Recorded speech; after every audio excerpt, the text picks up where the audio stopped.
You guys, we got a freaking tornillo in here. All because we were avoiding a black cat. Can you believe that? We got bad luck anyways.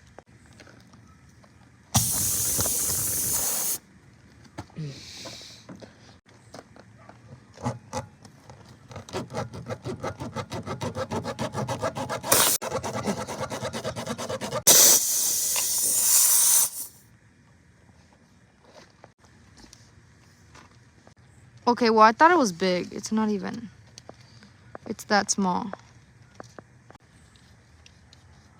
You want to leave a good 1/2 inch left on this so that it won't pop out or anything. It'll just stay in the bead of the tire.